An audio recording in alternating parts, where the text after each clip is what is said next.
House. It hurts to lose any time, but it really hurts if you're the Speaker. And he knew his district. Turned out way better than I did. At least 4,000 votes better than I did. Bob Michael talked about what they did on November the 29th, 1994. This letter was written to me on November the 16th, 1994. Signed by Tom Foley and Dick Gephardt and Bob Michael and Newt Gingrich, asking that the administration send to the lame duck session of Congress the legislation to implement the General Agreement on Tariffs and Trade, which established the World Trade Organization, which I believe has played a major role in lifting more people out of poverty in extreme circumstances in very poor countries in the last 20 years than anything else. He was, in short, dying inside, heartbroken, and he still showed up for work.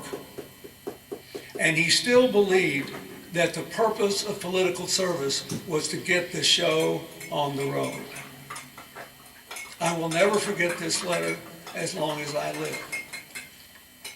Dick was hurt too. He was going from the majority to the minority, but Tom Foley had lost his seat in a district he loved.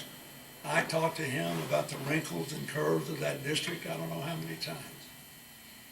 But he was doing his job. I asked him to go to Japan just as I asked Vice President Mondale to go to Japan for a very simple reason.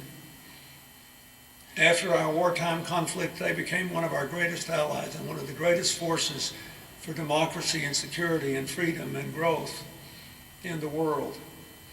They had a tough time in the 1990s. They had their collapse well before we did. And I always believed that the rest of the world was underestimating the Japanese people, their brilliance, their creativity, their technology, their resilience. And I wanted them to know that America still cared. And when Fritz Mondale was there and when Tom Foley was there, they knew America cared. So I leave you with this. I think they had a good time there. I think they enjoyed it. I know he did. There were 7 Japanese prime ministers in my 8 years as president. We're not the only people that have turmoil votes. The best politician was Prime Minister Obuchi. Tragically, as a young man, he had a stroke. He endured for 43 days after his stroke. And when he died, I suppose in a busy world full of things to do, it was something of an anticlimax. I was appalled when I was the only leader of a major country that came to his funeral. But I flew all the way to Japan to spend 7 hours so that I could go. I liked him, I admired him, and I thought he had set forth a direction that gave Japan the best chance they had to succeed until Mr. Abe took office. At the end of the funeral, young Japanese women appeared with trays of flowers. And in the sight, his ashes were on a high wall that was totally made of flowers of the rising sun. And every person there, beginning with his wife, went up and bowed to his ashes and put a flower on the table until thousands and thousands and thousands of flowers were there, creating a great cloud. He was succeeded as prime minister by one of his close allies, and the ally said this. And Tom Foley and I stayed there for hours, and then we went home and watched the rest of it on television until every person had put their flower there. The testimony to the importance of citizenship and believing in the institutions of your country. But the current prime minister said this of his friend. I wonder if he ever dreamed. And if my friend dreamed, I wonder what his dreams were.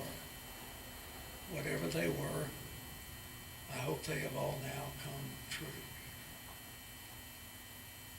I don't know Tom Foley, or didn't well enough to know if he ever dreamed, or if he did, what he dreamed. But I know when he sat with me that day and watched that sacred experience, I saw the well of common humanity we all shared across all of our interesting differences. He gave his life to our country. I hope his dreams have all come true.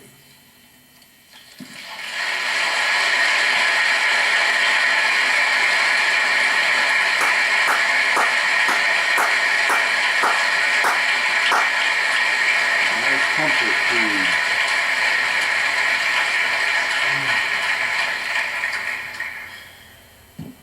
To Heather and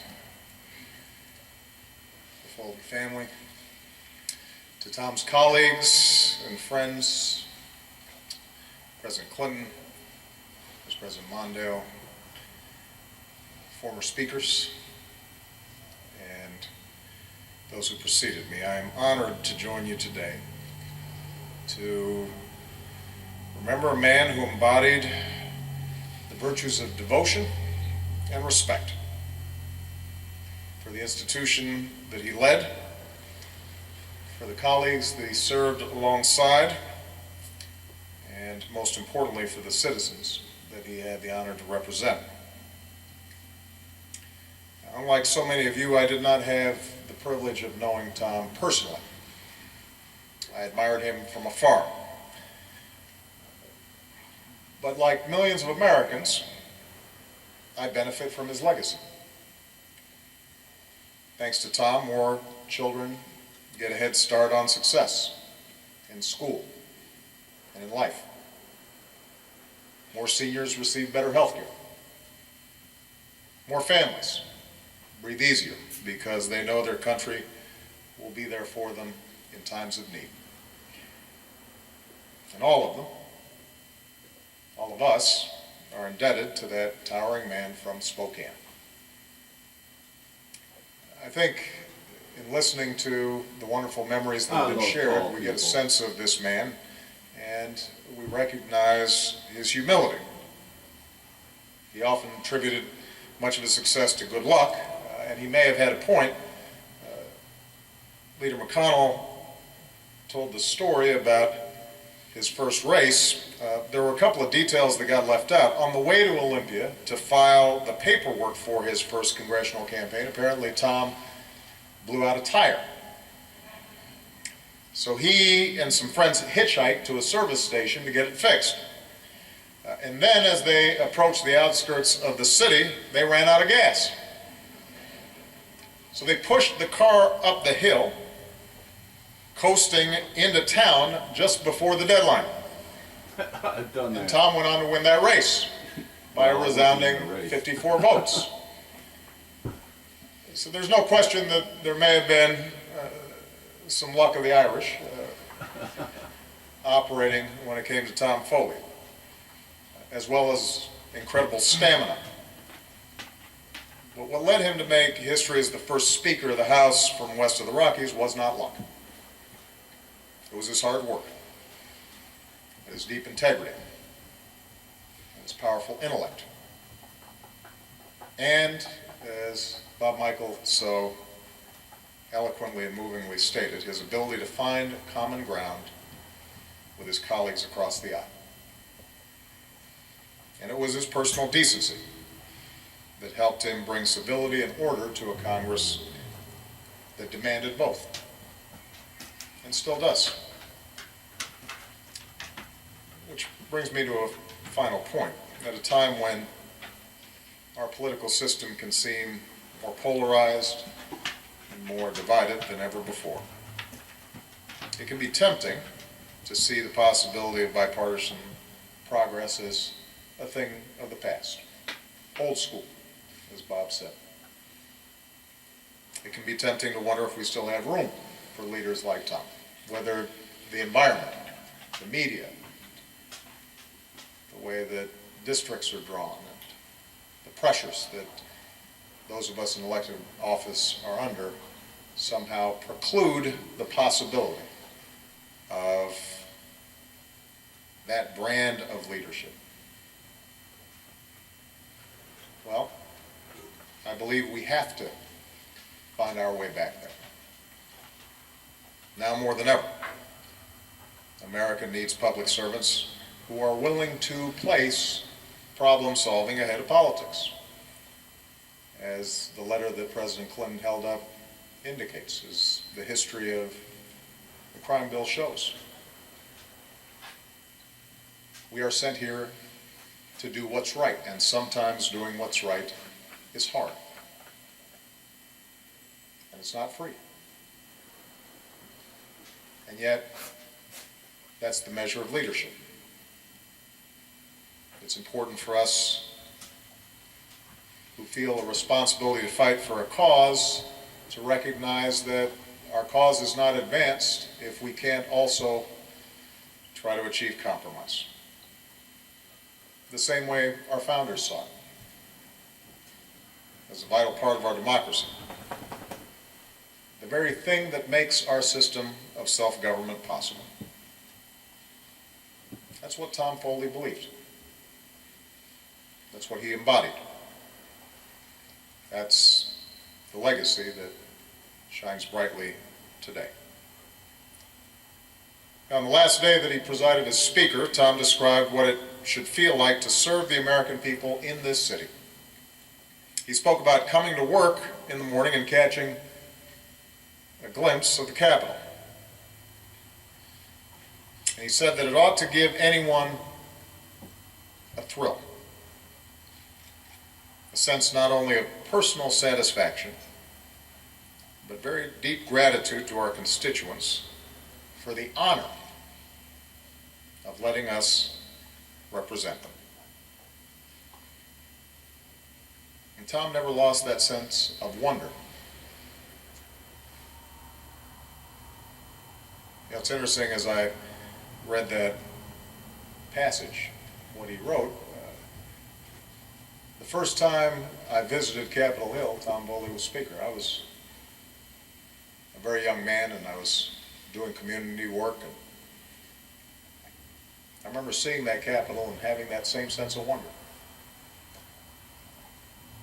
And I think now about Tom Foley being here, doing that work, and inspiring what might have ultimately led me to be interested in public service as well.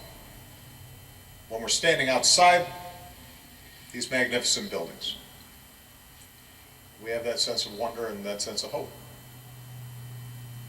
And sometimes, the longer you're here, the harder it is to hang on to that.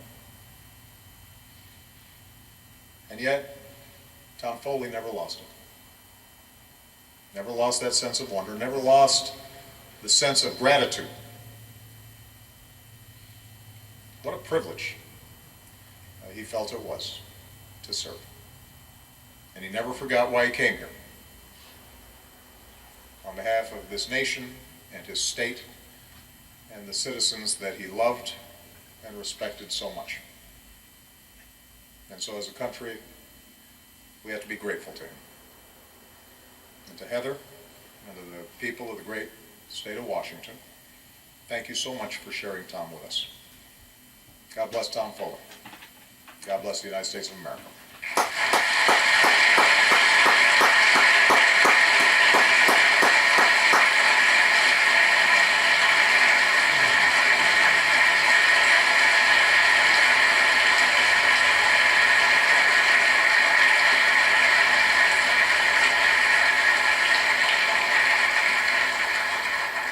Mr. President, and to all of our speakers, thank you for your testimonials.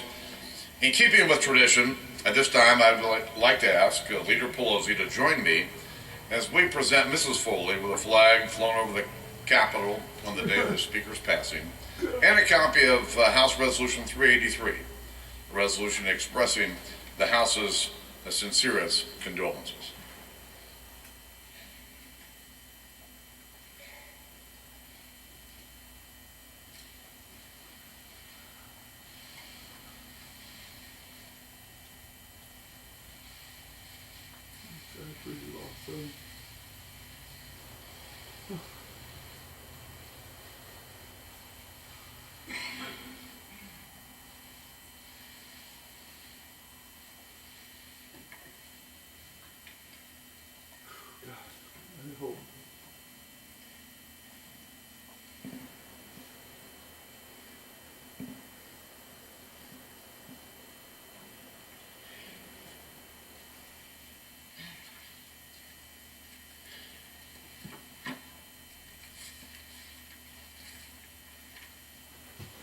thank you, President Obama and President Clinton. I so appreciate your coming to honor and celebrate Tom's life. Thank you, Norm Diggs and Jim McDermott, our wonderful friends. Let me acknowledge Congressman Lewis and former Congressman and Republican leader Bob Michael, who have both always been great friends to Tom and me. And of course, I thank Senator Harry Reid and Senator Mitch McConnell for traveling a long way from the Senate to the House to remember my husband.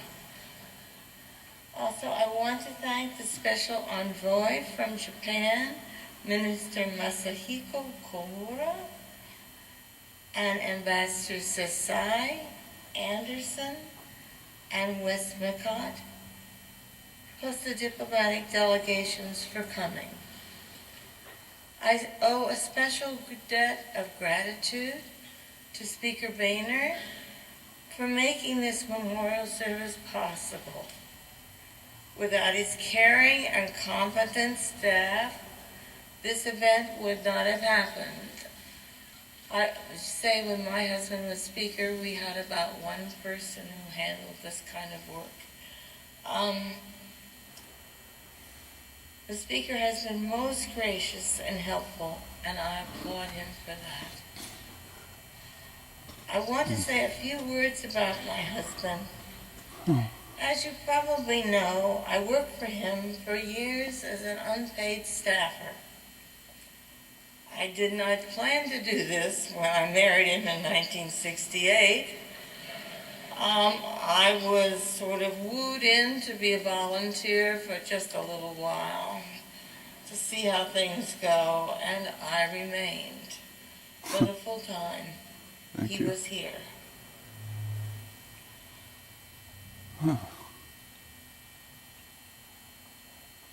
I should say that I stayed here unpaid, and that it was a great adventure. Every time I thought of leaving, he would suddenly assume a new position. And it was a great good fortune of my life to be along for the ride and to see what happened next. Early on, I discovered that my husband was a wonderful teacher. David Bonnier has written the nicest note about this, and I think he was right on mark.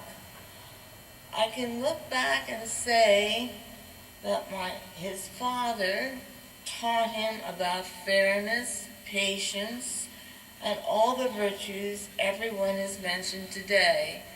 There was a story that Tom's father, who was a Superior Court judge, could sentence you to death and you would thank him. I know the feeling. When I think back, and what I thought at the time, is I'm not sure where his good judgment came from, how he understood the limits of power, and there are enormous limits to power, that we must all work together, and how much courage he often displayed when defending what he believed was right. Some of it must have been the result of his Jesuit education and his experience as a debater. A friend of his is here who knew him and debated with him and told me that at 16 he was just a wonderful, great man, even though he was just a young man at that time. I never knew really exactly why he always knew the right thing to say and do. Perhaps it was his honesty and his resolve to keep his word. I don't know. I think back on our almost 45 years together, and I think of the long, long meetings, and perhaps best displayed his ability to reason with people. One of them was in the late 1960s at Shadle Park High School in Spokane. Tom had accepted the challenge of a man whose name, I think, was Virgil Gunny. who was opposed to any form of gun control. And he claimed that Tom was for every form of gun control. So Tom agreed to appear at this forum in this local high school, and Virgil ran ads in the newspapers and was able to attract, I think he also ran them on the radio and television, an audience of about 700 people. Tom stood on the stage for 5.5 hours and answered all of Gunning's allegations with reasons that I never would have thought of.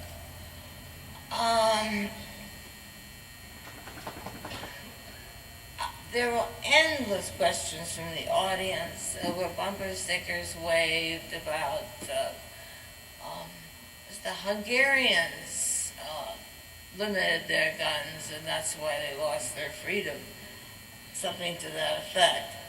And I can remember Tom saying that he was not for repealing laws that limited a citizen's use of cannons and rockets, that he didn't think you were entitled to have a missile silo right there in the backyard of your house. I would have shot him down if I At could first, have. the audience was hostile. But at the end, Gunning made a fatal mistake. He asked everyone to stand up, and then he pleaded for money to pay for the hall and the ads. And people who were already standing, they just walked out. I had spent a good deal of my life overseas at this time, and I was mesmerized to watch this. It wasn't like, dealing with the Pakistanis or going to school there or living in Greece or Egypt as I had done. It was something very different. And I learned over the years, and I was able to see Tom reason with all kinds of people and with all kinds of interesting arguments. You could always see another side to something. I got to see him in action with presidents and politicians on both sides of the House and both sides of the Capitol. He was somehow able to walk others through their demands and show them where they were asking too much and where they might be right. He was not afraid to take a position that a constituent or a colleague might oppose and explain why. I can remember Pacific, the Bonneville Power Administrator who came to get more goodies, being told that it was time that the Pacific Northwest perhaps limited its demands and look at other directions to get more power. I'm sure they're still here asking for it, but anyway. But at the time, they agreed. He was a man of principle who was not afraid to compromise. He believed there was honor in compromising.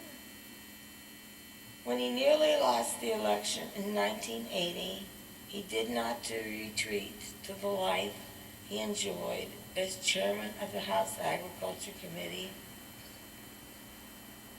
as many would have done. Instead, he became Democratic whip and started his climb up the leadership ladder. I was appalled. I had gotten used to his position as chairman. I was on good terms with the staff. Suddenly, all these people were going to lose their jobs. We couldn't take all of them with us to the whip office. The budget was not that large.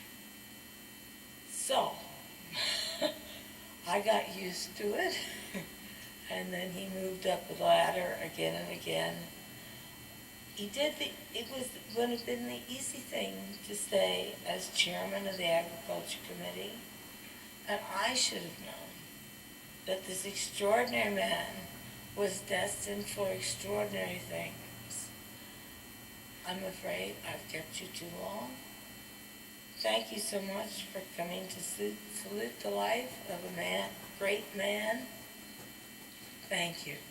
I don't know who's cutting you short. You could have kept going on.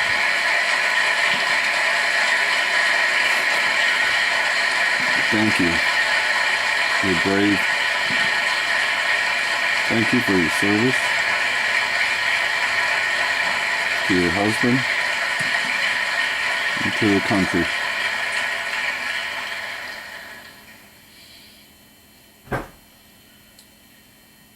Dear Lord, as we close our time together, send your spirit of peace and consolation upon us who mourn the loss of the Honorable former Speaker of the House, Tom Foley. He was a glowing example, an icon of what it means to be a man for others. His decades of service to his home state of Washington and to our great nation will be long appreciated by those whose lives are forever blessed by his life's work and dedication. May your angels come to greet our beloved Tom, and may those who mourn him here be consoled with the knowledge that for those who love you, everything is turned to good. Amen. Amen. Ladies and gentlemen, please be seated until the official party and family have departed.